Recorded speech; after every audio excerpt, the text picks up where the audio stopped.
ये मेरा मायका है। मोहन के घर में सब कुछ बहुत अच्छा चल रहा था। उनकी बेटी सोनी अपने भाई अमित की शादी के लिए बहुत खुश थी। सोनी को अपनी नई भाभी प्रिया के आने का बेसब्री से इंतज़ार था।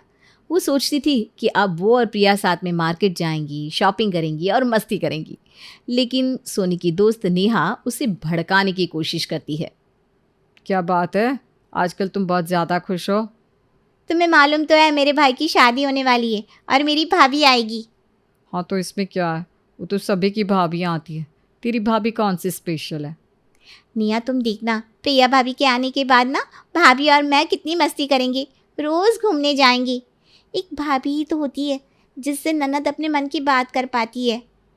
सोनी इतना खुश मत हो यार, अभी तुझे पता नहीं, अक्सर शादी के बाद भाई लोग बदल जाते हैं। क्या पता भाभी कैसी होगी, क्या पता तेरे भाई को तेरे ही खिलाफ कर दे। क्या बकवास कर रही हो नेहा, मेरे भैया ऐसे नहीं है, वो कभी नहीं बदलेंगे। और मेरी भाभी भी बहुत अच्छी है, वो ऐसा कुछ भी नहीं करेंगी। ठीक है, लेकिन ध्यान रखना, कभी कभी ना भाभी के आते ही भाई की प्रायोरिटी बदल जाती है।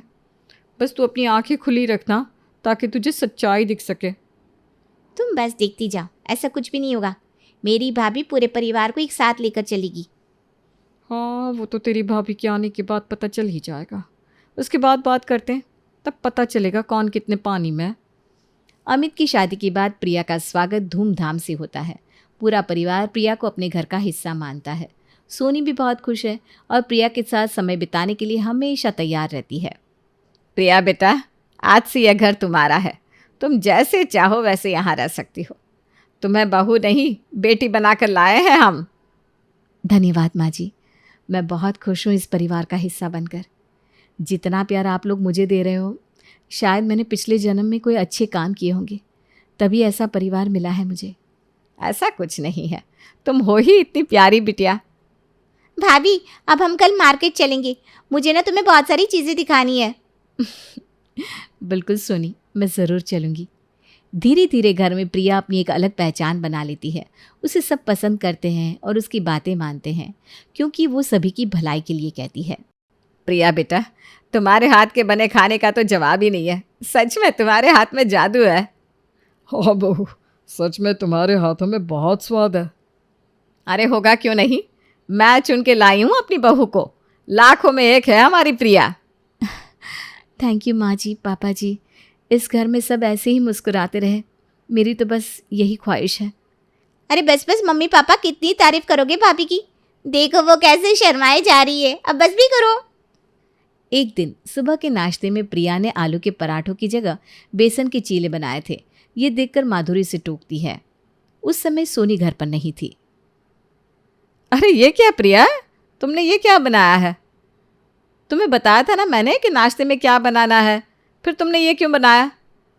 माँ जी, ये बेसन के चीले हैं, ये बहुत पौष्टिक होते हैं और सुबह के हिसाब से हल्का होता है, ताकि पूरा दिन अच्छे से सभी लोग काम कर पाए और शरीर को भी अच्छे पोषक तत्व मिल जाए। वो तो सही है बहू, पर हमारे यहाँ सुबह नाश्ते में हमेशा आलू के पराठे बनते हैं, ये पता है ना तुमको। अब देखो सबके नाटक होंगे इसको खाने में। जी पापा, लेकिन आलू के पराठे ऑयली होते हैं, रोज़ खाने से सेहत खराब हो सकती है, इसीलिए मैंने चीले बनाए हैं। अब इससे सेहत का ध्यान रखूंगी, तभी तो मेरा परिवार हमेशा खुश और हेल्दी रहेगा ना। सुनिए प्रिया, इतना कह रही है तो खा कर देखते हैं। वैसे बहू ने हमारे लिए अच्छा सोच कर ही तो बनाया है, एक बार खा कर तो देख लें। अरे वाह, बहुत बढ़िया बहू, ये चीले तो वाकई में बहुत टेस्टी है। तुम तो सच में अन्नपूर्णा हो, जो भी बनाती हो उसमें स्वाद आ जाता है बहू। सच में प्रिया, ये तो बहुत स्वादिष्ट है। अब से तुम रोज़ नाश्ते में यही बनाना। मेरी बहू बहुत समझदार है, इसको सबकी हेल्थ की कितनी चिंता है। माँ जी, आप लोग खुश रहोगे, अच्छे रहोगे तो मुझे भी तो खुशी होगी ना। उसी समय सोनी भी वहाँ आ जाती है और चीले देखकर उसका दिमाग खराब हो जाता है। ये क्या बना है नाश्ते में, आलू के पराठे कहाँ हैं? और तुम जानती हो ना, मुझे सुबह सुबह सिर्फ वही खाना होता है, मुझे नहीं पता, मेरे लिए आलू के पराठे बना दो। सोनी देखो, आज मैंने चीले बनाए हैं, सबको बहुत पसंद आया है, तुम खाकर देखो, तुमको भी अच्छे लगेंगे। वैसे भी रोज़ रोज़ आलू के पराठे सेहत के लिए अच्छे नहीं होते। मुझे नहीं खाने कोई चीले विले, मैं आलू के पराठे ही खाऊंगी। मुझे आलू के पराठे बना कर दो, वरना मैं कुछ नहीं खाऊंगी। सोनी, समझ में नहीं आता तुम्हें? बहू कह रही है ना कि ये अच्छे है तो यही खाओ। हाँ सोनी, चीले खा कर तो देखो, सच में अच्छे बना है। तुम आलू के पराठे भूल जाओगी। मैं भूखी रह लूंगी पर ये नहीं खाऊंगी। सोनी अब प्रिया से नाराज हो जाती है। लेकिन कुछ दिन बाद अमित, प्रिया और सोनी एक साथ मार्केट जाते हैं। वहाँ सोनी को थोड़ा अच्छा लगता है। भैया, मैंने मम्मी के लिए एक साड़ी लेने का सोचा है। काफ़ी वक्त से मम्मी के लिए कुछ नहीं लिया ना। अरे वाह सोनी, ये तो बहुत अच्छा सोचा तुमने। मैं भी माँ जी के लिए एक साड़ी ले लेती हूँ। वैसे भी मैंने उनको आज तक कोई गिफ्ट नहीं दिया। ठीक है, तुम दोनों माँ के लिए साड़ी ले लो। मैं भी देखूँ माँ को किसकी साड़ी पसंद आती है। अरे भैया, ये भी कोई पूछने की बात है? हाँ, आज तक मम्मी ने कभी मेरी पसंद फेल की है क्या? अरे लेकिन बेटा, इस बार तेरा कंपटीशन तेरी भाभी से है।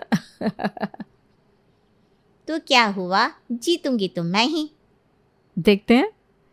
तीनों मार्केट से वापस घर आते हैं और प्रिया और सोनी दोनों अपनी पसंद की हुई साड़ी गिफ्ट कराकर माधुरी को लाकर देते हैं। मम्मी जल्दी से गिफ्ट खोलो और बताओ किसका गिफ्ट बढ़िया है। अच्छा अच्छा ठीक है, पहले मुझे देखने तो दो। चलो पहले मैं सोनी का गिफ्ट खोल लेती हूँ। अरे वाह सोनी बेटा, तेरी साड़ी तो बहुत सुंदर है। सोनी, तुम तो सच में बहुत सुंदर साड़ी लाई हो। लेकिन अब प्रिया की साड़ी भी देख लूँ। जी माँ जी, आपके पास ऐसी कोई दूसरी साड़ी नहीं होगी? अरे वाह, बनारसी साड़ी। प्रिया, तुमने तो मुझे सच में खुश कर दिया। मैं सोच ही रही थी कि एक ऐसी साड़ी लूँगी। सच में मेरी बहू की पसंद ना लाजवाब है। तुम बिल्कुल वही साड़ी लाई हो जो मुझे कब से चाहिए थी। माँ जी, मैं बहुत खुश हूँ कि आपको मेरी पसंद अच्छी लगी, क्योंकि मैंने पहली बार आपके लिए कुछ लिया है। थोड़ा सा डर भी लग रहा था कि पता नहीं आपको पसंद आएगी या नहीं। ले सोनी, तू तो हार गई अपनी भाभी से। माँ को तो प्रिया की लाई साड़ी पसंद आई। भाभी, आज पहली बार मम्मी ने मेरी पसंद की हुई साड़ी को फेल किया है। कॉन्ग्रेचुलेशन, आप जीत गई। लो भैया, अब तो खुश हो ना आप? ऐसे ही कुछ दिन निकल जाते हैं। अमित की शादी के बाद मैं सोच रहा हूँ कि हमें घर में एक पूजा करवा लेनी चाहिए, बहू के आने की खुशी में। आपने तो मेरे मन की बात कर दी। मैं भी कब से यही सोच रही हूँ। ठीक है पापा, आप बता दो कब रखनी है पूजा, मैं सब तैयारी कर लूँगा। हाँ, लेकिन मैं सोच रहा हूँ कि पूजा में आए रिश्तेदारों और मेहमानों को विदाई में क्या दे। मुझे तो कुछ समझ में नहीं आ रहा। तुम लोग ही सोच कर बता दो क्या देना चाहिए। पापा, प्रसाद दे देंगे, पूजा में तो वही दिया जाता है ना। अरे वो तो देंगे ही, उसके अलावा भी कुछ देना चाहिए। हमारी बहू के आने पर हम पूजा करवा रहे हैं तो रिश्तेदारों और मेहमानों को कुछ स्पेशल तो देना ही चाहिए। पापा, पंचरंगी मिठाई का एक एक डिब्बा दे दे सबको, सभी लोग खुश हो जाएंगे। अरे नहीं नहीं, पंचरंगी मिठाई अजीब लगेगा। मुझे लगता है प्रसाद के साथ फल दे देना चाहिए। हाँ, ये भी सही है। बहू, तुम क्या सोच रही हो? तुम भी बोलो कुछ। अरे पापा, भाभी को ये सब थोड़ी ना पता होगा। मम्मी ने जो बताया वही ठीक लग रहा है, वही करते हैं। पापा जी, मुझे लगता है प्रसाद और पंचामृत के साथ सभी मेहमानों और रिश्तेदारों को एक एक लड्डू का डिब्बा दे देना चाहिए। वाह बहू, मान गए तुम्हारे दिमाग को। बहुत सही सलाह दी है। इससे सबको एक समान चीज़ें मिलेंगी और सबके घर मिठाई भी पहुंच जाएगी। सच में मैं बहुत खुश नसीब हूँ कि मुझे तेरे जैसी सर्वगुण संपन्न बहू मिली। देख सोनी, सीख कुछ अपनी भाभी से। हाँ, अब तो आप सभी को भाभी की हर बात सही लगती है। न जाने भाभी ने सब पर ऐसा कौन सा जादू कर दिया है जो सब भाभी के हाँ में हाँ मिला देते हैं। मेरे अपने परिवार वाले अब मेरी बात अनसुनी कर देते हैं, जैसे मेरी कोई इज्जत ही नहीं है इस घर में। सोनी को लगता है कि अब उसकी कोई इज्जत नहीं करता। वो अपनी भाभी से नाराज़ रहने लगती है और इसी बीच में वो नेहा से मिलने जाती है। यार नेहा, तूने सच्ची कहा था। अब मुझे लगता है सच में मेरा भाई बदल गया है, वो मेरी कोई बात ही नहीं सुनता। मैंने कहा था ना तुझे, ये भाभियाँ होती ही ऐसी हैं। थोड़ा सा मौका मिले तो परिवार में सबको अपने साइड कर लेती है। हाँ यार, अब घर में किसी को मेरी ना कोई बात पसंद आती है ना मैं खुद। क्या करूँ? भाभी के आने से पहले घर में सब मेरी बात माना करते थे, लेकिन अब कोई नहीं सुनता मेरी। सोनी, तू हार मत मान। अब तू अपनी भाभी की वैल्यू सबके सामने गिरा दे, ताकि हर कोई बस तुझे समझे, तेरी बात माने। समझी पागल? सही कहा तूने नेहा। अगर मुझे घर में अपनी वैल्यू वापस लानी है तो मुझे भाभी की वैल्यू कम करनी होगी। देख तू अब मैं क्या करती हूँ। भाभी को दिखाने का वक्त आ गया कि ये मेरा मायका है। सोनी अपनी योजना के अनुसार अपने भाई और भाभी के बीच लड़ाई करवाने की कोशिश करती है। वो किचन में जाकर प्रिया से कहती है, भाभी मम्मी ने मुझसे कहा है कि आपसे किचन का थोड़ा काम सीख लूँ। आप क्या कर रही है यहाँ पर? कुछ नहीं, मैं तो ब्रेड पकौड़े बना रही थी। मुझे भाभी और भैया की लड़ाई करवानी है तो कुछ अलग करना होगा। क्या करूँ? हाँ, मैं भाभी से ये काम ले लेती हूँ, उसके बाद आएगा मज़ा। क्या सोच रही हो सोनी? कुछ नहीं भाभी, आप छत से कपड़े ले आइए, बारिश आने वाली है शायद, तब तक ये पकोड़े मैं तल लूँगी। ठीक है सोनी, लेकिन संभल कर करना। हाँ ओके भाभी। अब किचन में काम करते हुए सोनी अपना हाथ जलाने का नाटक करती है। बचाओ बचाओ भैया! अरे तुम यहाँ क्या कर रही हो? प्रिया कहाँ है? भैया देखो मेरा हाथ जल गया। प्रिया भाभी ने ध्यान ही नहीं दिया, वो तो छत पर गई है हवा खाने। कह रही थी बहुत गर्मी लग रही है। प्रिया, प्रिया! हाँ जी, क्या हुआ? क्या हुआ? तुमने ध्यान क्यों नहीं दिया? सोनी का हाथ जल गया, तुम्हें पता भी है? पर मैं तो आज से सोनी किचन का कोई काम नहीं करेगी, समझी तुम? जी समझ गई, मुझसे गलती हो गई, सॉरी। सोनी लड़ाई करवा कर बहुत खुश होती है। अब वो अपने पापा और भाभी के बीच भी दरार डालने की कोशिश करती है। एक दिन मोहन कहीं बाहर जाने वाला था और वो प्रिया से अपना सफ़ेद कुर्ता धोने को कहता है, लेकिन सोनी वहाँ भी चाल चलती है और सारे कपड़ों में मोहन के कपड़े मिला देती है। ये मेरा कुर्ता किसने धुला है? मैंने कहा था इसको अलग से धोना, अब इस पर दूसरे कपड़ों का रंग लग गया है। अरे प्रिया, ये क्या किया तुमने? अब ये क्या पहन कर जाएंगे? माँ जी, मैंने तो इसको अलग निकाल कर रखा था, इसको कपड़ों के साथ मैंने नहीं मिलाया। अरे चुप रहो बहू, पता नहीं आजकल तुम्हारा ध्यान कहाँ रहता है, हर रोज़ कोई ना कोई कांड करती रहती हो। सॉरी पापा जी, मुझसे गलती हो गई, अगली बार से मैं ध्यान रखूंगी। एक दिन प्रिया किचन में खाना बना रही थी, तभी मौका पाकर सोनी दाल में 1 चम्मच एक्स्ट्रा नमक डाल देती है और जब सब टेबल पर साथ में बैठकर खाना खाते हैं तब माधुरी को दाल में नमक तेज लगता है। बेटा जरा दाल तो टेस्ट करना। ये दाल किसने बनाई है? कितना तेज नमक डाला है इसमें? दाल तो मैंने ही बनाई है, लेकिन मैंने चेक किया था, नमक उसमें ठीक था। तो क्या भैया और मम्मी झूठ बोल रहे हैं? मैं बहुत दिनों से देख रही हूँ, तुम्हारा ध्यान कहाँ रहता है बहू? अब तुमसे कोई काम ठीक से क्यों नहीं होता? मुझे नहीं पता माँ जी, मैं तो सारे काम वैसे ही मन लगा कर करती हूँ जैसे पहले करती थी। तो फिर प्रिया तुमसे ये गलतियाँ होती क्यों हैं? सोनी को देखो, अब वो कितनी समझदार हो गई है। सोनी अब बहुत खुश होती है कि घर में उसकी वैल्यू वापस बढ़ गई और प्रिया की वैल्यू उसने कम कर दी। इसी बीच सोनी की दोस्त नेहा उससे मिलने उसके घर आती है। तब सोनी मज़े लेकर सारी बातें नेहा को बताती है कि कैसे उसने वापस अपनी वैल्यू घर वालों के सामने बना ली है। अरे अगर कहीं ये सोनी पकड़ी गई और इसने सबको बता दिया कि मैंने ही इसको ऐसा करने के लिए भड़काया था, तो मैं मुसीबत में पड़ जाऊंगी।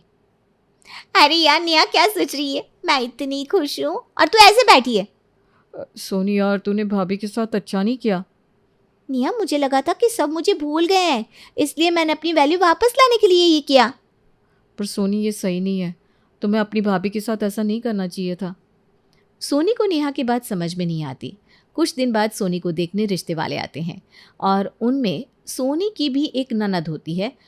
वो भी सोनी से उसी तरह बात कर रही थी जैसे सोनी अपने भैया और भाभी से शादी के समय करती थी। तभी सोनी की सास और उसके ननद अपनी अपनी पसंद की साड़ी सोनी को देते हुए उससे पूछते हैं कि उसको किसकी साड़ी ज़्यादा पसंद आई। ये कैसा धर्म संकट है, अगर किसी एक की साड़ी को पसंद किया तो दूसरा नाराज़ हो जाएगा।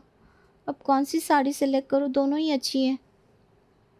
सोनी कह दो दोनों साड़ियाँ बहुत सुंदर हैं और तुम दोनों साड़ियाँ किसी खास मौके पर ही पहनोगी। सोनी को कुछ समझ में नहीं आता और वो अपनी भाभी की कही बात अपनी सास से कहती है, जिससे उसकी सास इतनी खुश हो जाती है कि शादी का रिश्ता पक्का कर देती है और वो दोनों साड़ियाँ भी सोनी को दे देती है। तब सोनी को एहसास होता है कि उसने अपनी भाभी के साथ बहुत गलत किया और प्रिया ने अगर आज उसकी मदद ना की होती तो उसका रिश्ता टूट सकता था। भैया मैंने आप सब लोगों से एक बात छुपाई है। कौन सी बात सोनी बेटा? मम्मी पिछले दिनों जो कुछ भी हुआ उसमें भाभी की कोई गलती नहीं थी, वो सब मैंने जानबूझकर किया था, क्योंकि मुझे ऐसा लगता था कि आप सबकी नज़रों में भाभी के आने के बाद मेरी वैल्यू खत्म हो गई है। सोनी ऐसा नहीं है, मैंने हमेशा तुमको अपनी छोटी बहन माना है और तुम्हारी जगह इस घर में कोई नहीं ले सकता, मैं भी नहीं। सोनी, ये तुमने बहुत गलत किया अपनी भाभी के साथ। अभी इसी वक्त उससे माफ़ी मांगो। भाभी मुझे माफ़ कर दो, मैंने बहुत गलत किया। अरे कोई बात नहीं सोनी, हम सब एक परिवार हैं और परिवार में उतार चढ़ाव तो आते रहते हैं। भाभी अब मैं समझ गई हूँ, हम एक दूसरे का साथ देना चाहिए, ना कि लड़ना चाहिए। हाँ सोनी, अब हम सब मिलकर रहेंगे और एक दूसरे का साथ देंगे। इस तरह से घर में फिर से खुशियाँ लौट आती है। सब मिलजुल कर रहते हैं और एक दूसरे का सम्मान करते हैं। सोनी और प्रिया अब सगी बहनों की तरह मिलकर रहने लगती है और घर में फिर से शांति और प्रेम का माहौल बन जाता है। और कुछ समय बाद खूब धूमधाम से सोनी की शादी हो जाती है।